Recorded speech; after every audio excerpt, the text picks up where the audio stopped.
এখন প্রায় 7:45 মতন বাজে। আমি ঘুম থেকে উঠেছি, উঠে আগে ফ্রেশ হয়েছি, হয়ে ভাতটা বসিয়েছি। তারপরে এখানে ভাতটা বসিয়ে দিয়ে এক্সারসাইজ করছি। তো ভাবলাম ভাতটা বসিয়ে দিয়ে তো আগে এক্সারসাইজটা করা যায়, তারপরে অন্য যা যা রান্নাবান্না আছে সেগুলো করব। তোমাদের আগের ভিডিওতেই বলছিলাম যে জিমটা ছাড়ার পরে মানে ভিতর থেকে ভীষণ ভারী ভারী লাগছিল। তো ওই জন্য ভাবলাম যে আবার কবে জিমে ভর্তি হব না হবো তার এখন কোনো ঠিক নেই, কারণ সবে একটা নতুন জায়গায় সেটেল হলাম, এখনও ঠিকঠাকভাবে হয়নি, সবে আর কি শিফট করেছি। তো বাড়িতেই প্রত্যেকদিন সকালবেলা করেই অন্তত 8 ঘন্টা করে এক্সারসাইজ তো করি, অনেকটা তাও রিল্যাক্স লাগবে। তারপরে এক্সারসাইজ করার পরে এদিকে আমি রান্নাবান্না শুরু করে দিয়েছি। শেখার বাজারে গেছিলো, মাছ নিয়ে এসছে, এটা হচ্ছে তেলাপিয়া মাছ। তো মাছটা করব আজকে আলু বেগুন দিয়ে, মাছের ঝোলটা করব। তো এই মাছটা আলু বেগুন দিয়ে ভালো লাগে না, তো শেখার বার বললে আলু বেগুন দিয়ে করো, এইটা না একটু মানে রসা রসাভাবে করলে খুব ভালো লাগে খেতে। যাই হোক, আমি এদিকে রান্নাবান্না তো শুরু করে দিয়েছি, আমার রান্না প্রায় হওয়ার দিকেও চলে। আজকে রান্না হয়েছে ভাত, শাক ভাজা হয়েছে, এটা আমার ভীষণ প্রিয়, আর হচ্ছে এই যে মাছের ঝোল আলু বেগুন দিয়ে, এদিকে শেখরকে দিয়েও দিয়েছি খেতে, ও খেয়ে নিচ্ছে। আর এখন ঘড়িতে দেখো 9:45 বাজে, আমি জল ভরে নিচ্ছি। আমি এক্সারসাইজ করার পরেই চিয়া সিড খেয়ে নিয়েছিলাম। তারপরে আমার এখনও ব্রেকফাস্ট করাই হয়নি, কারণ রান্নার তাড়া, সারা উঠে গেছে, সারাকে খাওয়ানো, তো ওই জন্য নিজের আর কিছু খাওয়া হয়নি। শেখর বেরিয়ে গেলে বা ও থাকতে থাকতে আমি কিছু একটা খেয়ে নেবো আগে। আর একটু আগে আগে ওঠার দরকার, 7:30টার দিকে উঠেছি, 7টার দিকে উঠলে ভালো হয়। তো 7টার সময় অ্যালার্ম দিয়েছিলাম, অ্যালার্ম কেটে উঠছি করতে করতে 7:30টা হয়ে গেছে। তো সারা স্কুলটা চালু হয়ে গেলে তখন তো রুটিনটা আবার চেঞ্জ হবে।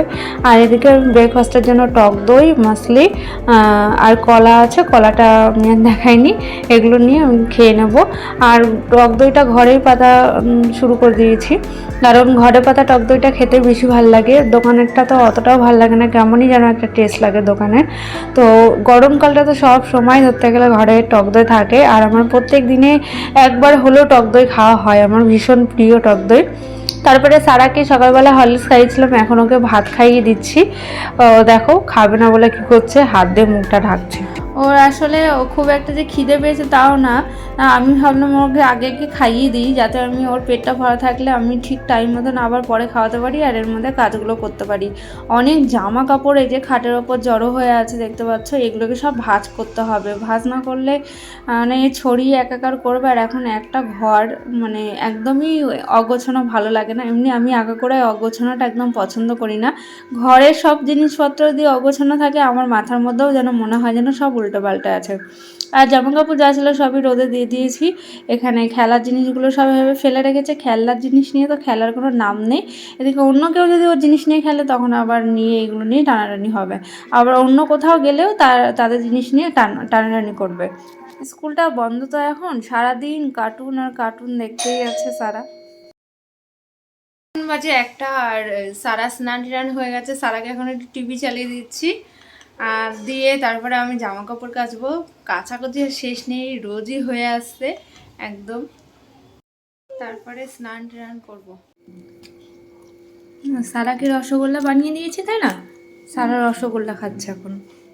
স্নান করে সারার খাওয়া দাওয়া হয়ে যাচ্ছে, আমারও হয়ে গেছে খাওয়া, স্নানও হয়ে গেছে আমাদের সবার, তাই তো। আস্তে, তোমার হাতে এটো টাটা করতে হবে না এখন। তো এখন হচ্ছে সন্ধ্যা, আর আমি সন্ধ্যা দেবো। এদিকে সারা এখনো ঘুমাচ্ছে, ওর মাথার অবস্থা তোমার দেখাই, ঘেমে একাকার হয়ে গেছে। ফ্যানটা চালিয়েছিলাম তো আমার আবার একটু হালকা ঠান্ডা ঠান্ডা লাগছে, ফ্যানটা অফ করে দিয়েছি। হ্যাঁ, এখন দেখি মাথা পুরো ঘেমে একাকার হয়ে গেছে। সন্ধ্যা দেবো, ওকে ডাকছি, কিছুতেই উঠছে। উঠো না, মশা ঘুরছে দেখ তোর পাশ দিয়ে, দেখো মাথার অবস্থা। পুরো ভেজা, ই বাবা, তখন তো আমি পাগল হয়ে যাব। বুঝতে পারছো তোমরা কি অবস্থা এই মেয়েটার, মাথা ঘেমে একাকার। মানে ব্যালকনিতে লাইট নেই, লাইট লাগাতে হবে। সারা এখন বড় হচ্ছে যত তত যেন ওর বায়নাগুলো বাড়ছে, এটা দাও ওটা দাও। এই কার্টুনগুলো দেখে, কার্টুনে সব এক একটা খেলনা দেখে, দেখে সেইগুলো নিয়ে শুধু বায়না। এখন দেখো ঘুম থেকে উঠেই বায়না শুরু করে দিয়েছে, কান্নাকাটি করছে। সারাটা দিন তো আমার মাথাটা খেয়েই নিয়েছে বলতে পারো, মানে একদম পাগল করে দিয়েছে। আমাকে মেকআপ কিনে দাও, খেলনা মেকআপগুলো যেগুলো হয় সেগুলো কেনার জন্য ওইভাবে কান্না করছে।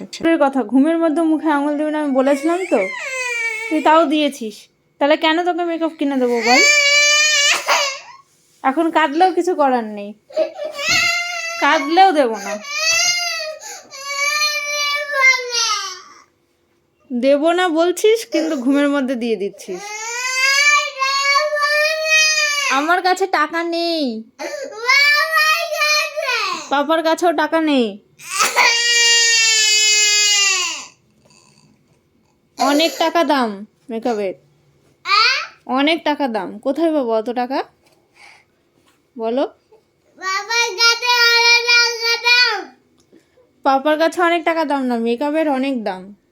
ওই মেকআপ যে খেলনার কথা বলছো তুমি, ওইটায় অনেক দাম, বুঝতে পারলে? পাপার কাছে টাকা নেই, তা পাপা কি করে দেবে বলো?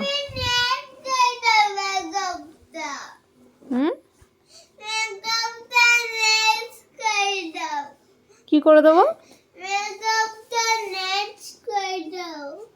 নেক্সট করে দেবো মানে? হ্যাঁ, তো অ্যামাজন থেকে আমি একটা জিনিস নিয়েছি, সেটা তোমাদের সামনে খুলি। ওরে বাবা, এটা তো এইভাবে খোলা যাচ্ছে না। তো এই হচ্ছে ব্রেসলেটটা, এটার সার্টিফিকেটও দিয়ে দিয়েছে নিউ গেমস টেস্টিং ল্যাব। ঠিক আছে তোমার, রাউন্ড হ্যাঁ তোমার তোমার দেখি, পরেই দেখি ব্রেসলেটটা কি হয়। হ্যাঁ, সব কিছু তোর, বাড়িতে যা আসবে সেটাই ওর, তাই তো? এই হচ্ছে ব্রেসলেটটা। দাঁড়া একটু, দাঁড়া একটু, দাঁড়া। ওয়েটই আছে এটা, আবার দাঁড়া, এটা ওয়েটই আছে।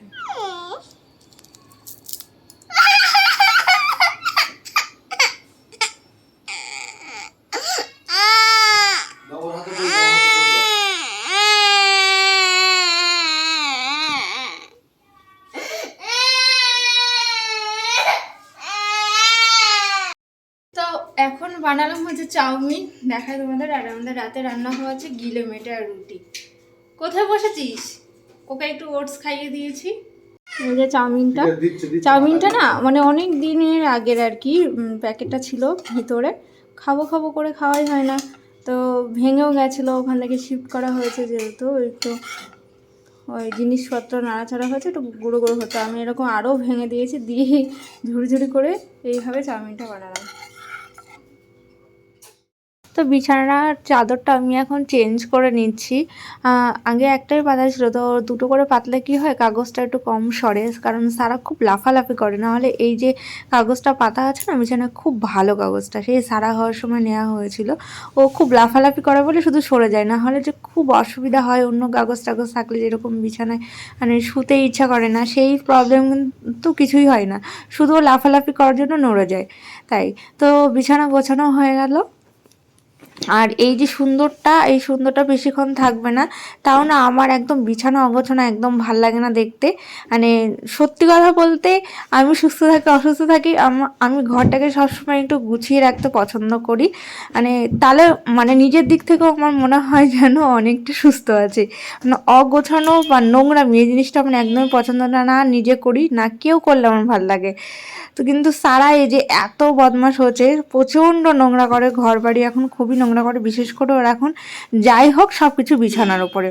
তো ওখানে একটু শেখর ওকে পড়াচ্ছিল, আমি অর্ধেক পড়ালাম, তারপরে ওকে বললাম তুমি পড়া, আমি রুটিটা করে নিই। আর রুটি করছি, একটা একটা করে রুটি করছি আমি। আমি অনেক জায়গায় ভিডিওতে দেখেছি, হ্যাঁ ডিরেক্ট যদি গ্যাসে আর কি রুটিটা ফোলানো হয় তাহলে নাকি সেটা একদমই হেলথের জন্য ভালো না। তো সেই জন্য ভাবলাম অল্প কটা রুটি তো এইভাবে করেই নিই, আর যদি অনেক রুটি হয় তখন কিন্তু ওইভাবে না করলে হয় না, কারণ একটা একটা করে রুটি দাঁড়িয়ে দাঁড়িয়ে এতক্ষণ বেলে করা খুব কষ্ট। আর যেহেতু দুজন মানুষ খাবো, ওই 6টা মতন রুটি, তো ওই জন্য ভাবলাম তাহলে এইভাবে করি, বেলি আর ফটাফট একটা একটা করে সেঁকে নিই। আর রাতে হয়েছে গিলেমেটে, গিলেমেটেটা করেছে শেখার, ও খুব ভালো রান্না করে গিলেমেটেটা।